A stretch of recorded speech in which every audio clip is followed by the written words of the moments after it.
Welcome back to the KickNPost YouTube channel and podcast with your hosts, Amal Thompson and Chris Perry. NFC West. Division prediction. How you doing today? Good. I think this division is going to be pretty self-explanatory. A little bit top-heavy, but you know. I'm glad we're here. Yep. Very top-heavy division this year. How the mighty have fallen, right? What was it, 2 years ago? We had a Super Bowl champion out of this division. Now that team probably won't get 6 wins. You prayed on their downfall. I still have the TikTok to prove it. Got what they deserve. That BS call. There.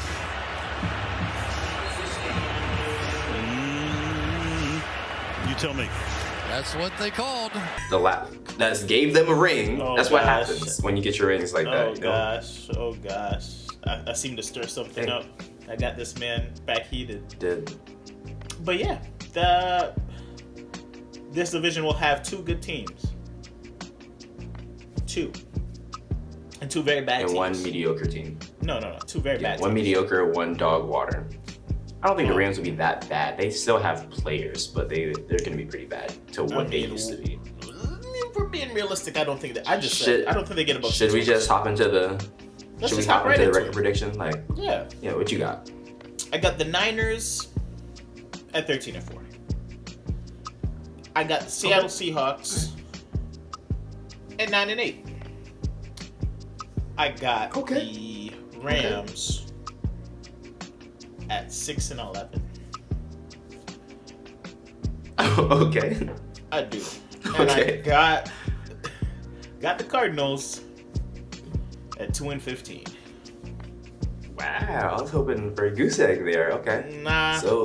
We and I ain't gonna say too much, too far off. because then Clayton Tune will come out and ball on my head. Clayton Tune gonna be the second coming. But who? So 2-15 for them Cardinal boys. Okay, I got the 49ers going 14-3. I know. Got the Seahawks being a lot better than you think at 12-5. Ooh. Nothing crazy, but I think they're gonna be pretty solid this year. Got to right my wrongs from last year. Pete, I know you watching. Sorry, didn't mean it. Yeah. We were just lost. Lost the souls, Rams, man. I got at 5. Yeah, I got Rams at 5-12. So I mean, 1 less win than you, but I still think that's a mediocre year. And then Cardinals 1-16, which is a dub in their books. So Because they are favored in 0 games. You know, will be they some of the want easiest to money lose every game. you make this year is by throwing in money line of whoever's playing them. Just as a little boost. Just match it. Just if it's -500, just clear it all. Just sprinkle. Just a little sprinkle. Or to be honest, whoever's against them, just bet them to cover the spread. Because this team's gonna be bad. Yeah. Who's the starting quarterback this year? Or Clayton week Tune. 1? It's looking like Clayton Tune. Yeah, where is he from? Houston. Shouts out the American Conference. 5th round pick.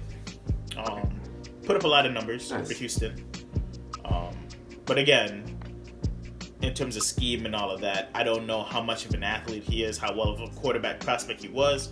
A lot of those Houston quarterbacks put up a lot of numbers, but to decide that Kyler Murray probably isn't going to play majority of the year, and depending how bad they are, the entire year, to trade away any semblance of players that could help you win games for pennies on the dollar, it shows me that you're not really committed to winning, which is why their key matchup this year are none. Nothing they do this year will matter. Themselves?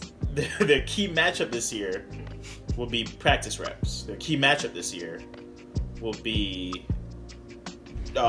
draft board 2024. That's their key matchup. I agree. Their key matchup this year is Caleb Williams healthy. Finishing the year healthy. That's one of their key matchups. Marvin Harrison Jr., key matchup for them as well. Can he survive what looks like a horrible Ohio State offense right now? Shouts out to Trey. Yuck. I just don't see the reason for them to see the field. And I'm talking a little bit spicy. And it didn't work out for me last year. But this one looks way worse than that team. You're safe. I can assure you, you're safe. Personally, I don't see what are they going to do with Kyler Murray. That's one of the biggest questions too. If he's out of there. If they're in the Caleb Williams sweepstakes, where does Kyler Murray go after this? I mean, I feel like he could find a home in New England. He could find a home if Tua, suffers another concussion. He could find a home in Miami. There's places where he could land, of course, but where do they move him? Sam Howell doesn't look good, or Desmond Ridder doesn't look good. There's spots in both those spots for him as well. I know Atlanta, I think, reached out for him this year in the offseason. We'll see how Desmond Ridder plays this year. But yeah, man, this is the most obvious rebuild I've seen in a long, long time. So there's no key matchups for the Cardinals. Do you have one? No, like you said, it's themselves. Okay. You want to focus on losing every single game. I don't think you want to win a single game because no one's going to buy tickets to watch you guys play. You can kind of get that next year if you lock down 2 legit guys. I think their key matchup is for the Texans to be just as bad because they have their pick. That's it. That's true. So it's out of their hands. That's true. On the Rams side, they have no assets. So go out there and play your hearts out. Well, please. the Rams do have assets. I mean, like, rebuild. They have pieces they could sell. Let's not get it twisted. Yes. But I mean, in terms you have of to make a couple moves. Yeah, but I mean, like, in terms of draft picks, they have practically none. The treasure chest is empty. They cashed out. Yeah. They said F them picks and went after the Super Bowl, and it worked. They got their Super Bowl. But now they're stuck in a situation where their week 1 wide receiver is Van Jefferson. Matthew Stafford has a wet noodle for an arm, essentially. You don't know that. That's what it sounds like. That's what it sounds like. Sounds. The guy with the big arm. You ain't seen it. The guy with the big arm apparently is having arm issues. Their backup is Stetson Bennett. Cam Akers could have a breakout year, but that offensive line leads me to believe that it will be a bit of a struggle to dictate that. He did play well last year behind said line, but at the back end of the year. But up to week 12 of last year, they were trying to ship him off. Who's to say they don't try to do it again after a couple, if he has solid weeks to start the year and they know that's not their running back of the future. If they decide that, who's to say he still will be there? So I think the Rams' key matchup is fairly similar. After 10 weeks during the season, if they're sitting at like 5-5, then everything past that is a key matchup. What are we doing? Are we going to rebuild? Are we going to try to get in the playoffs one last time and see if we can upset somebody's hopes? Me personally, I don't think they will be 5-5 at the 10-week mark. I think they'll be more like 3-7. So, that's what I got for them. You got any take on the Rams? I think their key is they have to be a Super Bowl team every week. Because like you said, they have so many holes. They could win games if Aaron Donald is Aaron Donald every week. If Cooper Kupp is Cooper Kupp every week. And if Matthew Stafford is Matthew Stafford every week. But 2 of those players are already struggling. Season hasn't even started yet. So and Aaron that's Donald where I think they seemed fall. all but retired this offseason. So yeah, I don't know. Yeah, so I guess the key is to, I don't know, Sean McVay got some magic sometimes. It might be up to him to figure this out. Even he was almost out the door this offseason. I don't know who's bought in to the future of the Rams right now. Because right now it seems like their head coach is looking at being a commentator. It looks like Aaron Donald's ready to be done with football. Matt Stafford's got his Super Bowl. He already got the stats. Cooper Kupp is a very solid receiver, but I don't think he's going to be willing to be a part of a Rams rebuild. They might have to move him. Cam Akers is the youngest piece you got. Like, I don't know, man. Who's bought into the Rams' future on this team? I think that's the biggest question mark for the Rams. Moving into the second place team, Seattle. They got weapons, and they got a solid defense. This team, I feel like, is a year away. Yes. That's my take on it. I got them at a very, let's say, mild 9-8, but your 12-5 I don't think is very far off. I'd lean more to a 12-5 next year but I was just trying to be a little bit safer with my prediction. I feel like figuring out how this wide receiver hierarchy will go for them is going to be big. JSN has shown himself a little bit in preseason, already back from a broken wrist. That's that dog in that point, showing that he could play through injury. I know he got a little bit of that fragility tag after being out last year for most of the year for Ohio State, but he's like, I'm getting a check now, and y'all drafted me in the first. I'm going to show you I'm worth that check. Plus, he can't slide. This team has 2 solid receivers. They don't need him week 1. So he really got to prove. If he's going to keep that spot on the field, he's got to prove himself. So I respect him kind of coming out, realizing that the injury is something he can play through, and being ready to go week 1. I'm not a big Zach Charbonnet fan. He did look solid at times in preseason, and I am a guy where you give me enough data, I will switch my stance on a prospect. He's big. He catches passes. This offense should move the ball very well, as long as we didn't have a fluke here at Geno last year, which I think I'm more of a believer in Pete Carroll supporting his quarterbacks than anything else. So I feel like Geno's going to be A-okay in that system.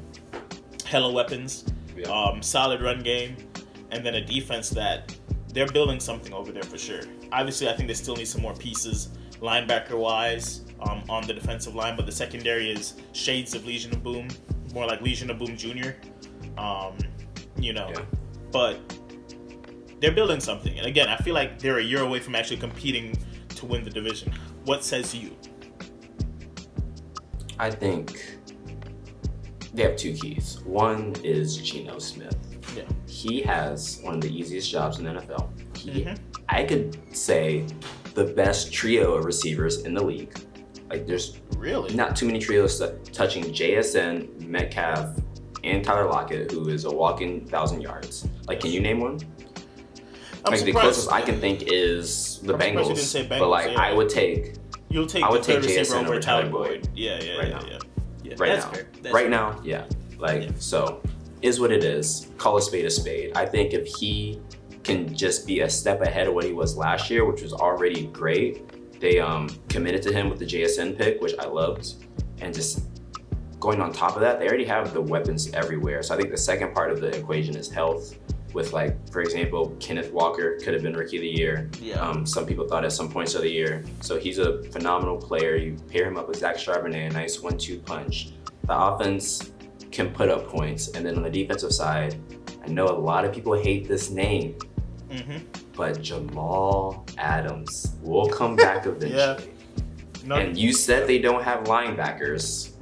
There you go. There's your linebacker. Really? He's just an old school. He's an actual strong safety. So he's really a hybrid linebacker, but he's good. The only issue is that he can't stay on the field. You can hate Jamal Adams all you want, but if he's on the field, he's going to make some type of impact. So I think once he's able to come back and he could stay with all those young bucks out there, like Quandre Diggs, the other guy that could have got Divas of Rookie of the Year, Woolen, Tariq, love that boy.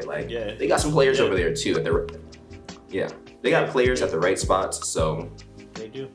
I think they can lock those down. Not saying that they're going to take over the conference or the division, but 49ers at times look shaky because of a key that they have to keep in mind is that their quarterback situation. They just moved Trey Lance. Brock Purdy is coming back from an injury, and if he does go down, your next man up is now Sam Darnold. So. Not saying that they can't get that job done, but if it was the 49ers Seahawks in the conference game last year, the Seahawks would have been in the Super Bowl. Same way the Eagles were in the Super Bowl. That's just how I feel. So they couldn't move the ball at all. They couldn't move the ball at all. I mean, they had Josh Johnson at quarterback. Who is their quarterback? It ended up being Christian McCaffrey at the end of the game because everybody got hurt, but. I don't think CMC Seattle, not winning that quarterback. I don't think it would be a done deal if it was Seattle and the same things happened. So you watched them play round 1 last year, right? And in the first half, Seattle looked great. It's just the second half where the 49ers started to separate themselves. That's true. So hey, that's all I'm saying. I understand your take. What's the key matchup for them? Because me personally, I think at 9-8, I do want to see how they perform against the the better side. I think their first matchup against the Niners will be a very telling game for them. But what's your key matchup for the Seattle Seahawks? I think it's going to be more of the out-of-conference games because you know which type of matchup you're getting from the 49ers. Your other two teams aren't really competition. So, I mean, like, good walkthrough. You don't want to show too many plays. Yeah. But the Seahawks have a lot of big-name games. So they have to play the Bengals. They have to play... Where are they at? The Cowboys. They have to play... Like, even in our division, they have to play our whole division. So it's like those games are going to matter a lot because those are potential teams that could go pretty far. Like, you're going to really gauge yourself well off of those games. Steelers have a great defense to work off of, helps you with the 49ers. The Ravens have a dynamic offense to work against that helps you with the 49ers. You know, it's like you just have to really make sure you either go 1-1 with the 49ers or sweep them in some world. Because if they sweep you, it's a wrap. I don't think you're going to win at any point of the season. So I think those games will be very telling, coaching-wise, player-wise, and then towards the end of the year, based off health, will determine how they can fare out there. But, I mean, they have a couple easy matchups too, so I don't want them to fall into that trap of, who was it? I can't think of the team, but like a lot of teams will like play easier matchups, or like the Giants. They're great because they're playing worse teams. Like, yeah, Minnesota. They're beating all these dog water teams, and it's like, their record doesn't really show what they're actually doing. Cause like you had to come back down 30 from the Lions to win. Like, yeah, you got a dub. Same against the Colts too.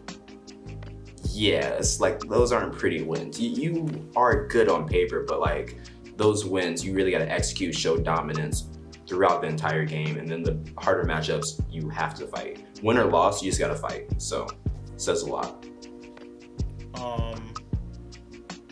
My thing to transition to the Niners, talking about key matchups. Yeah. I know you said Seattle doesn't really have to show themselves against in division, but the Niners are the really big team in division that they will have to show their. Again, they knocked them out of the playoffs last year. Yeah, that's what I meant. And I feel like that team has been the, I guess, benchmark essentially, because even in the Rams' reign over the division, the Niners are right there off of just building naturally. And I feel like they're the closest thing to like a measuring stick that Seattle has in the division because they're doing something pretty similar as well. But the Niners' key matchup, October 29th versus the Bengals. That's their key matchup. You said Super Bowl matchup? No, key matchup. Oh, I heard Super Bowl matchup. My bad. I mean, I bet you did, but that's partially why it is a key matchup. Yeah. We talked measuring stick, I think, with Trey on the Cowboys one, and how important it is to measure up to that out-of-conference team that you could potentially see on the opposing side in Las Vegas in February, right? And it's not going to be Pittsburgh. I know I gave Pittsburgh their key matchup against the Niners in Week 1. Unless the Niners completely get blown out, nobody cares what happens to the Niners Week 1 against Pittsburgh. I mean, if they lose, of course, people are going to, because like you said, Pittsburgh shouldn't beat them. Pittsburgh shouldn't beat them. But going into Pittsburgh Week 1, it's a tough place to play. We know what the Niners team is already, right? But that matchup against Cincinnati, October 29th, both teams should have already caught their stride. The natural progression of teams dealing with injuries and teams figuring out their starting positions has already passed. We're not midway through the season, but we're getting there. And this is realistically a team you could face in the Super Bowl if you guys make it there. Which, now that you guys think you have your quarterback situation figured out, which me personally, I feel like they will be targeting quarterback next year, because I don't think Sam Darnold can be your backup. And if you fall in a situation where you could draft a quarterback to back up Brock Purdy, they will make that move. Don't be surprised if you see Spencer Rattler in a Niners jersey, because that boy's not that great, but they'll be able to get him for cheap. Anyway. He's playing good in their loss, man. Come on. I don't care about Spencer Rattler, bro. Boy, he's annoying to me. He got sacked like 4 or 5 times. He's cooled down now. He's not the old Rattler. Oh my god. Anyway, we'll talk about Rattler in another one. right? Because if you want to do college football videos, we can hop into that too. Anywho, I feel like how they come out against that Bengals team is really going to set the tone for the rest of the year. If they play very well against that Bengals team, which you being a Bengals fan, I know you expect the Bengals to dog walk them, hopefully. But who, the 49ers? Yeah. I don't expect a dog walk, but I expect a fight. Yeah. I expect very well executed plays. Mm-hmm.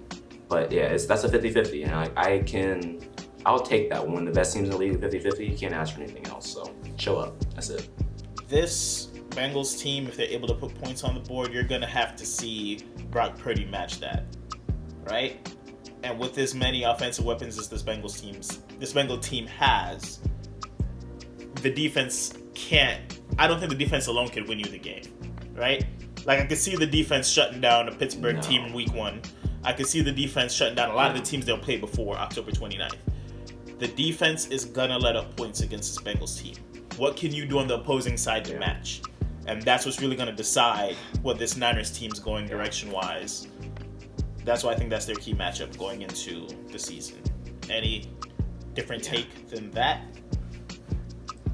I think that matchup is a key matchup, but just to play devil's advocate, Bengals fans, this is just spitting facts.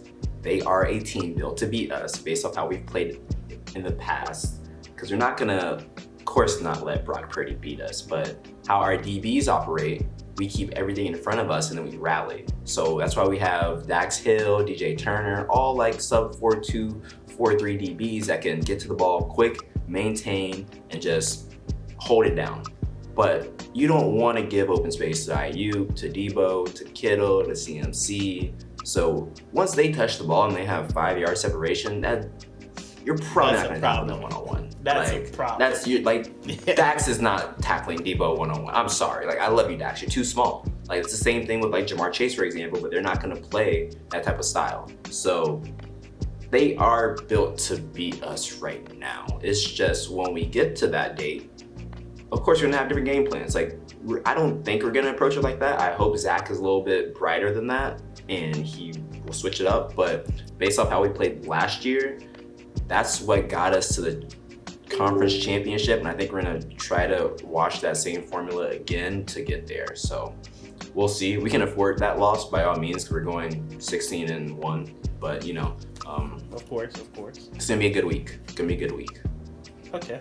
So you do feel like that's a solid measuring stick game for them, though, even if you expect them to kind of, you know. Yeah, I think that measuring stick's gonna be more for their defense. If they can hold us, that says a lot, and that's sort of dominance might shake across the league, where like even the Chiefs like, oh shit, like every other team's gonna be like, oh shit, we're a 30-point team. If you can shut us down to like 2 touchdowns, that's a lot.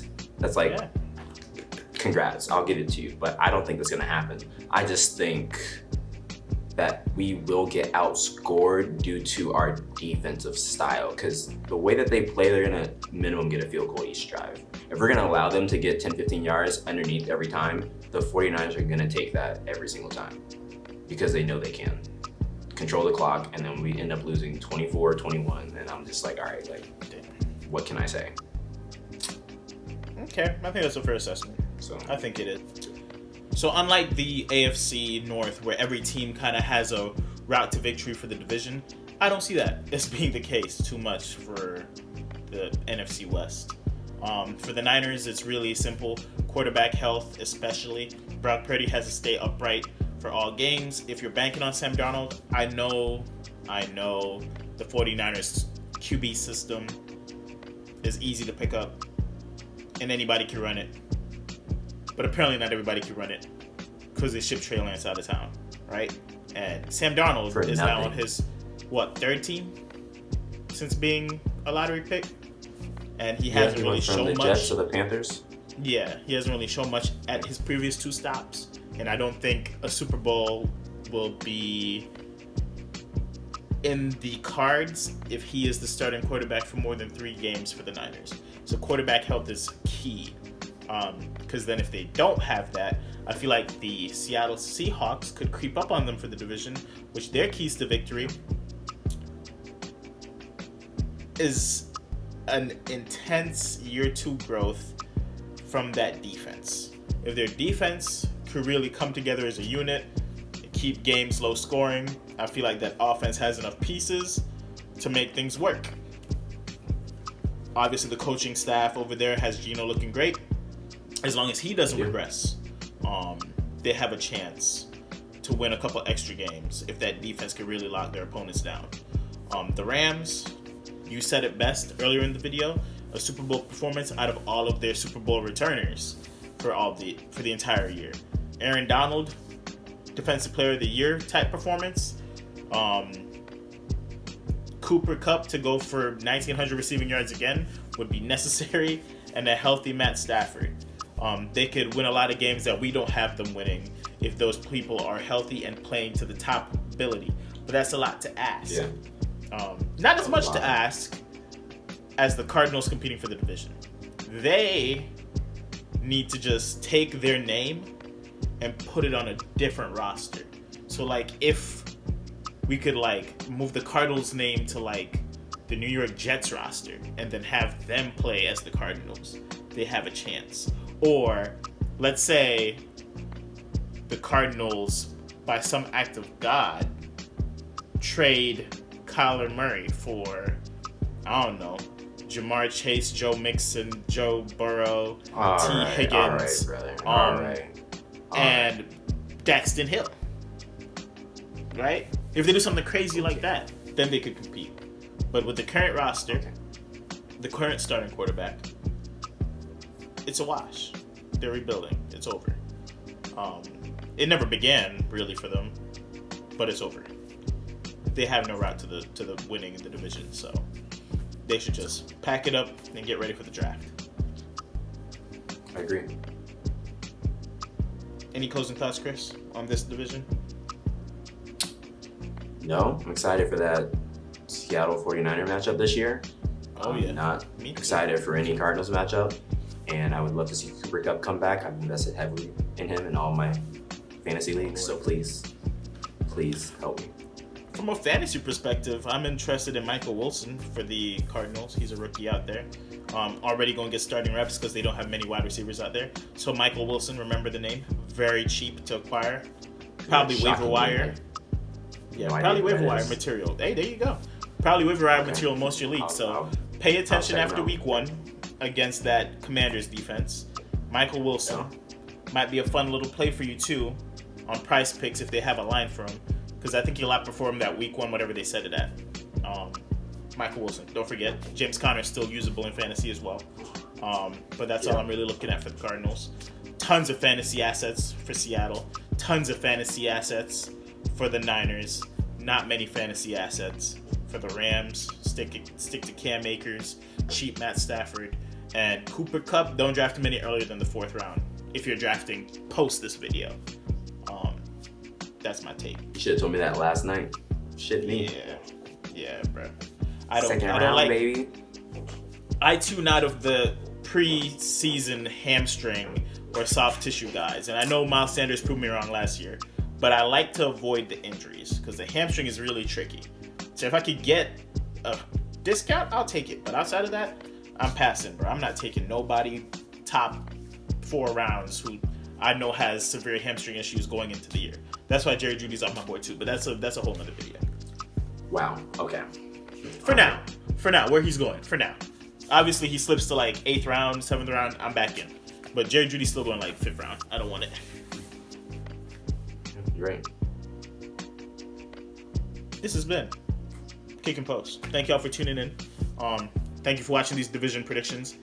We'll see you guys on the next one. And peace.